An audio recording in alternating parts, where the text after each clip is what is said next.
Alex Harris had been an avid gamer since he was a child. He would spend countless hours playing and analyzing many different games during his childhood, and over time, he developed a particular interest in testing games and providing feedback to developers. As he got older, he realized that his passion for gaming could be turned into a career, and so, when he graduated high school, he applied for every game-related job he could find. After a few interviews and rejections, Alex finally landed a job as a game tester in the fall of 2010 for a new gaming workplace that had just opened near his home in Ontario, Canada. He was over the moon about it. And when he arrived at the building on his first day, he was given a warm welcome by the people in charge. They gave him a tour of the workplace, told him the rules, and introduced him to the other colleagues who were also working there. After Alex had spent some time socializing with his new colleagues, they gave him his first assignment.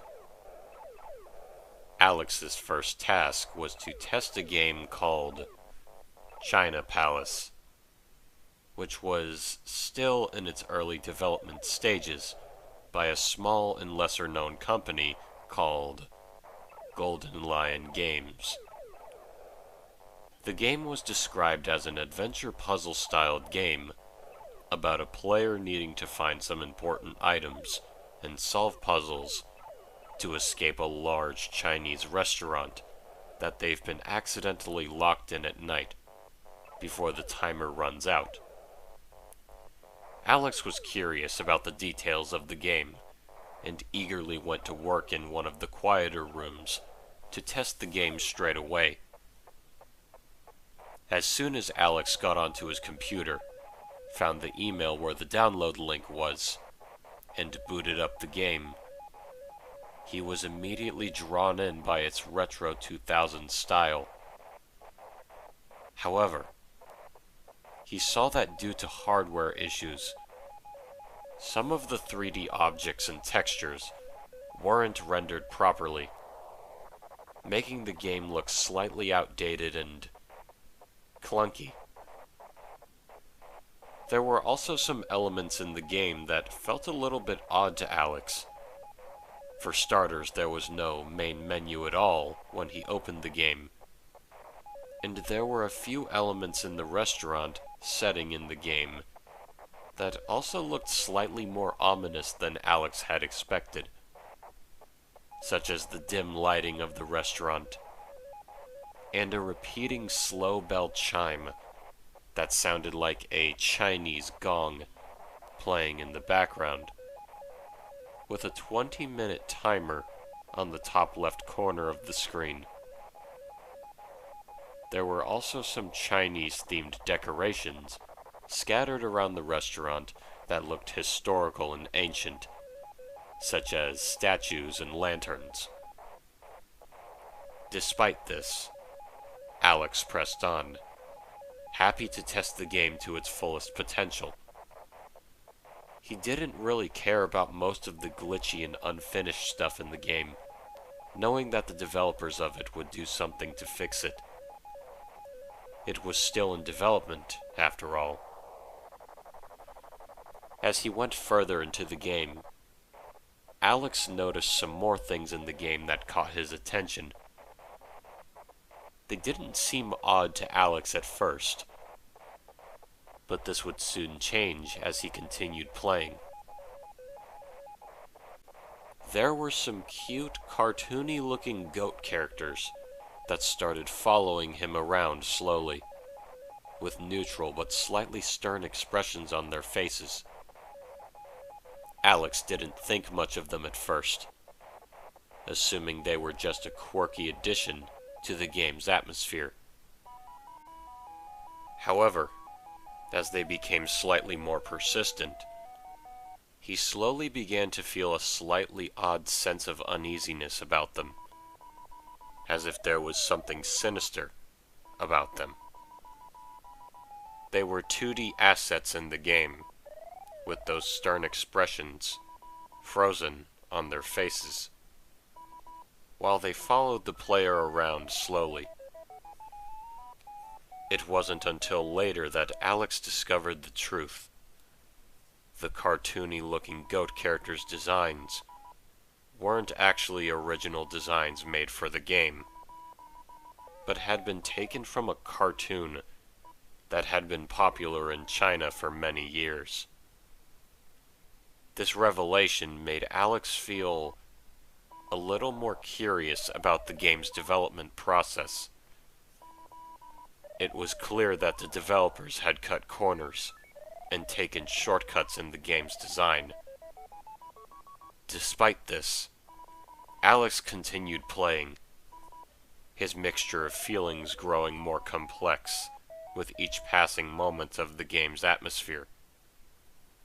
He also found it a bit funny that the designs for the goats were taken from something that was Chinese, considering the game's setting was literally a Chinese restaurant.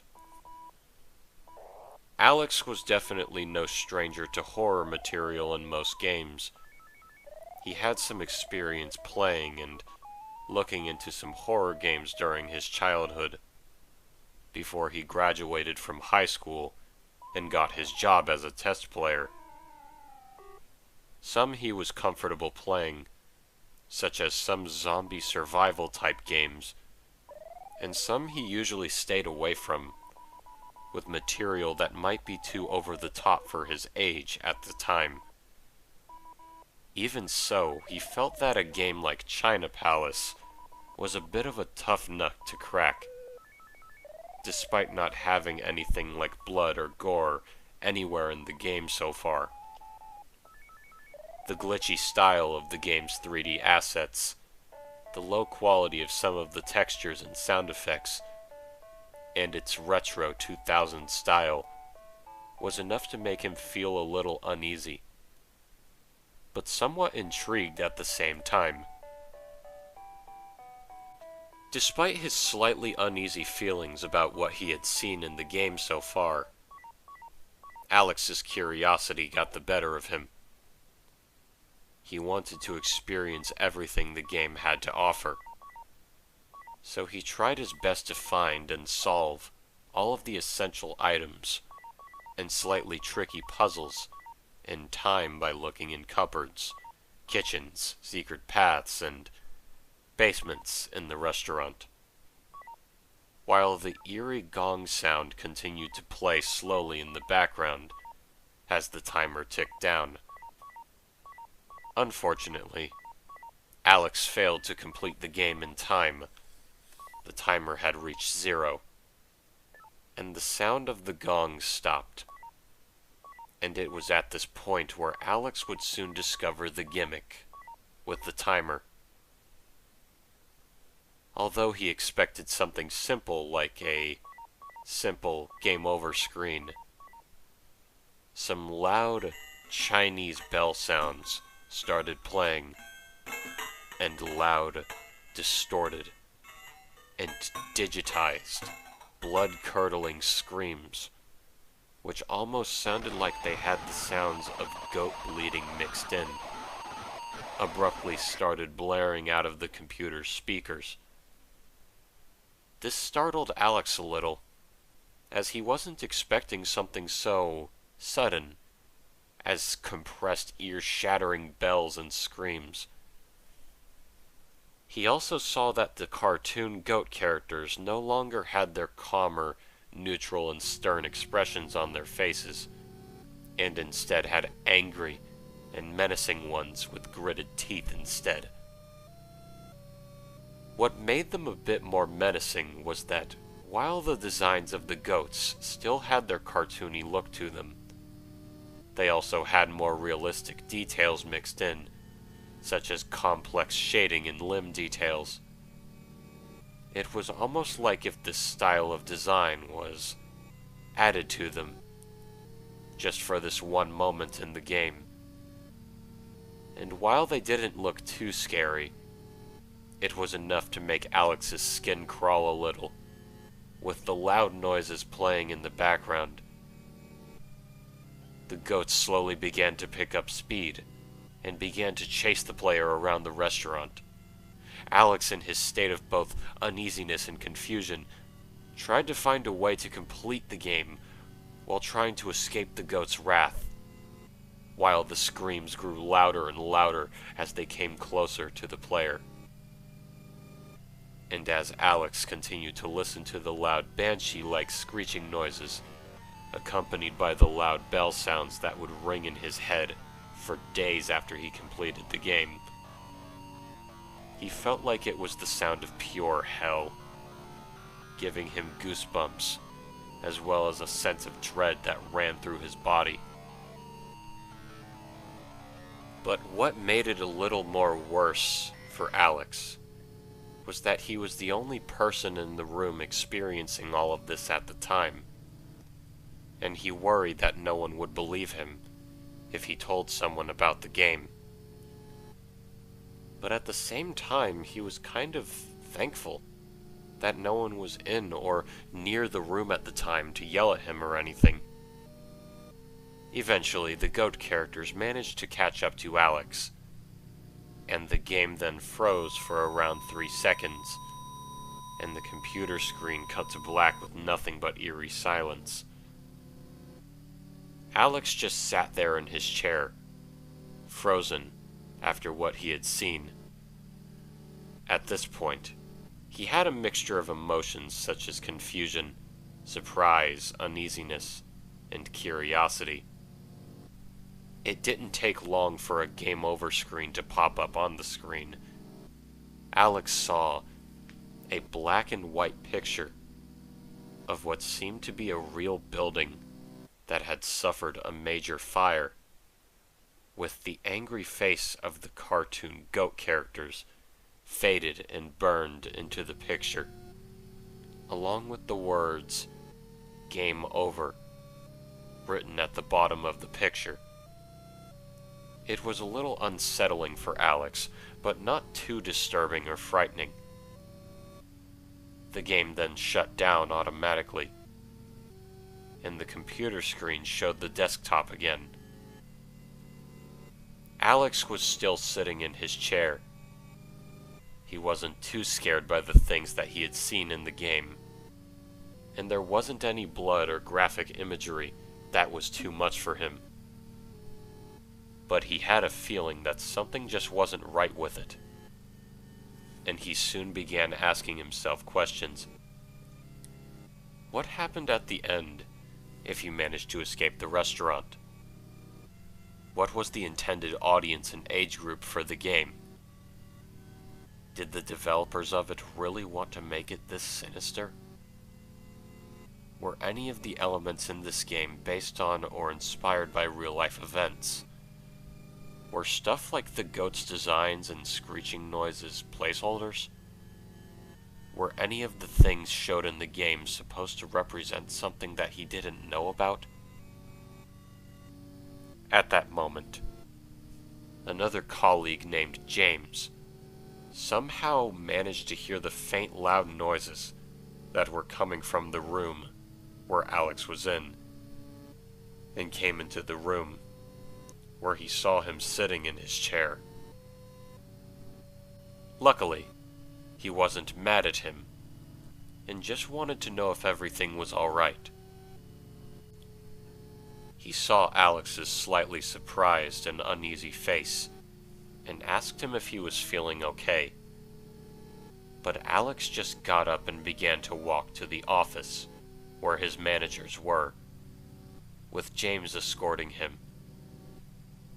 Alex and James walked into one of the manager's offices, with the manager in the office noticing Alex's slightly concerned face, and told him to come have a sit down and talk. Alex began telling him what he had experienced in the game he had played earlier. hoping for an explanation or some kind of reassurance. The manager simply brushed it off and told him that it was probably best for him to take a short break. Alex sat in the office for a little while with a cup of coffee. James was also there, sitting with Alex and comforting him, telling him that these glitches and oddities would be sorted out soon by the developers. Alex knew that James may or may not be right, but he still couldn't shake the feeling that something was off about the game that he had played earlier, but didn't want to push the issue further. Eventually, a few people in the workplace, including James, began looking into the China Palace game, and soon, some of them began feeling the same way Alex had when he had tested the game. Some saw potential in the game's use of its ominous atmosphere, while some thought that some of the game's features should at least be fixed or toned down, such as some of the sound effects and some of the hardware problems. Although it was unknown if any of them had tried to complete the whole game without the timer running out, as they considered that aspect of the game extremely difficult to beat. The manager found the email containing the link to the game, hoping to find out what the Golden Lion Games developers' intentions were with the China Palace game. So he sent a few emails to the account that had sent the original email, but never received a response. This only fueled his suspicions further, and he decided to do some research on the company that had developed the game. Not much was found, except for a small website that showcased other games the company had developed, with most of them still in development. China Palace was surprisingly also included on the list, but there wasn't much information about the game itself. Despite some of its interesting concepts and possible potential that could have drawn a few people's attention, China Palace was never fully completed, improved, or released for anyone else to see and play. Many people had tried to get in contact with the developers behind the game and ask them what their intentions were, but to no avail. Many assumed that the game and its company were most likely some sort of prank made by someone who had nothing better to do, which might possibly explain why the supposed company wasn't responding to the manager's emails. Eventually, the email that had the game, its files, and the link was eventually discarded, making the entire China Palace game a piece of lost media. Years later, Alex still continued with his job at the game workplace as a test player, also helping with development on some games. Over the years, he had gained some new friends there that he would talk to and hang out with often, including James, who had become one of his closest friends. He was still an eager worker and was respected by most of his friends, as well as the people in charge of the workplace. And he knew if he was feeling any sort of stress or discomfort, he would come to one of his friends or the managers to help sort out his issues. Despite Alex living a better life, doing his job and making new friends along the way, he just couldn't help but feel a little more curious about the China Palace game he had played all those years ago. The memory of the cartoon goat characters with their angry expressions and the slightly unsettling appearance of the game over screen still lingered in his mind, and he often wondered what would have happened if the game had been released to the public for people to play, or if anyone had managed to save the link for the game and had managed to play through the whole thing and get to the end of it. Alex wondered if someday the game would become some sort of urban legend in the gaming community. But considering the game's obscurity, as well as its short-lived existence, he personally doubted it would be. Over the years after playing the game, Alex would sometimes dream of vague images at night about it. Those of a dimly lit Chinese restaurant, and of some cartoon goat characters with stern-looking faces. He couldn't see anything clearly, like as if everything was blurry, but all he could hear sometimes were the muffled loud noises of a Chinese bell ringing and screaming in the distance, feeling like there was a presence close to him. He would sometimes wake up at night and keep telling himself that it was all just a dream. But as he lay there in bed, staring up at the ceiling, he still couldn't shake the feeling that something was off about the game. Something that went beyond just glitchy textures and creepy cartoon goat characters. And he knew that memories like these would stay with him for quite a while.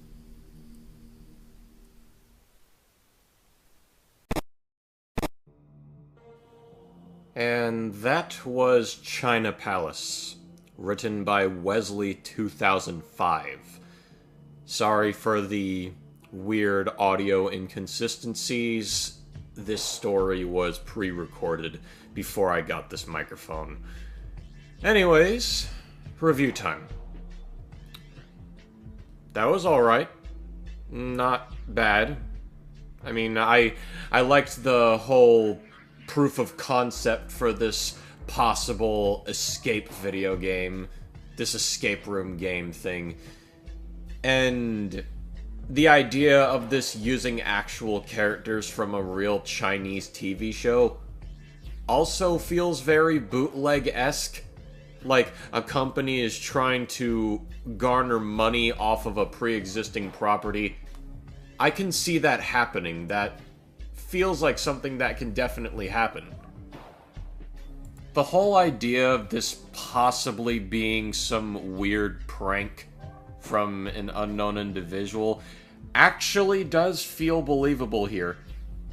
I mean, like, most of China Palace isn't super high effort, and considering we have stuff like the Mario ROM hack, which was meant to be a troll from the very beginning, I feel like that could be plausible with a game like this.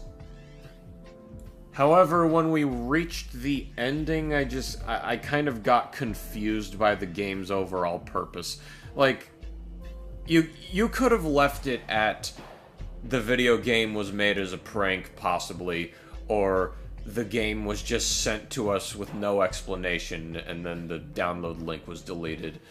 Yeah, like, I would have believed it more, but then it delved into this adult guy getting so scared over the game that he has night terrors over it.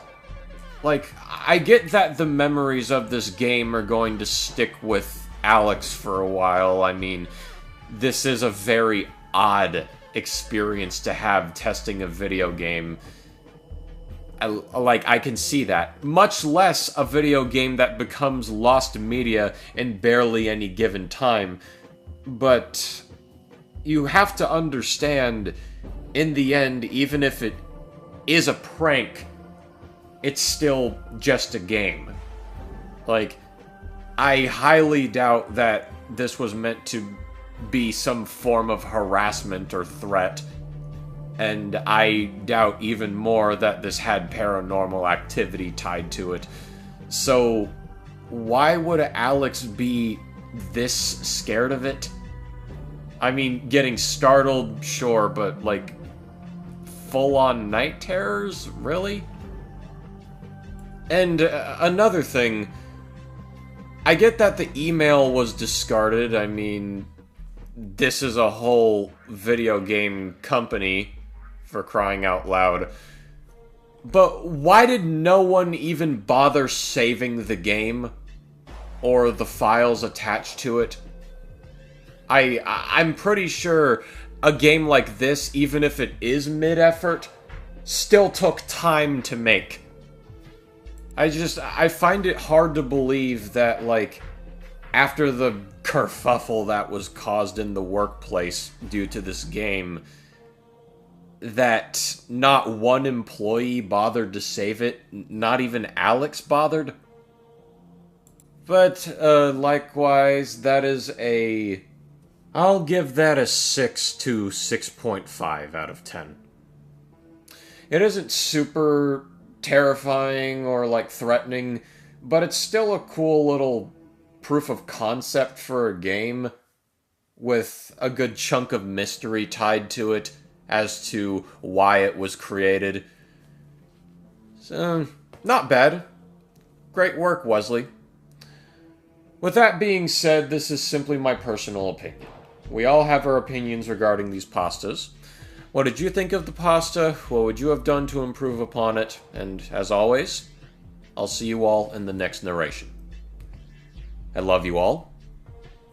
Bless.